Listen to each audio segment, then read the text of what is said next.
நம்மளை பொறுத்த வரைக்கும் எனக்கு அந்த மாவட்ட செயலாளர்கள் தேர்வு நடைபெறுவதால், இன்னொன்னு அவங்க 100 மாவட்டம் அப்படிங்கிற மாதிரி அவங்க வந்து அறிவிச்சாங்க. ஒருவேளை இது எண்ணிக்கை பெருசா இருக்கு, ஸோ இந்த நம்பர்ஸ்ல வந்து நிர்வாகிகளை தேர்வு பண்றதுக்கு கொஞ்சம் தாமதம் ஏற்படும் அப்படிதான் நம்ம நினைச்சுக்கிட்டு இருக்கோம். ஆனா இந்த ஆடியோவை கேட்ட பிறகுதான் தெரியுது இந்த தாமதத்துக்கு காரணமே உள்ளுக்குள் நிலவுகிற இந்த லோக்கல் பாலிடிக்ஸ் அப்படிங்கிறது.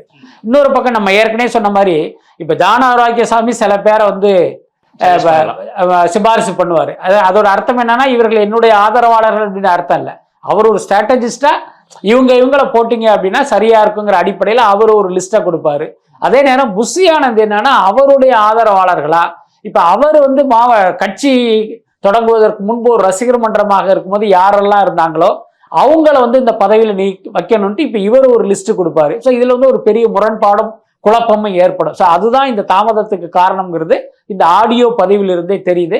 பட் அதே நேரம் அரசியல் கட்சி என்றால் இது போன்ற சிக்கல்கள் எல்லாம் இல்லாமல் இருந்தால் தானே ஆச்சரியம்.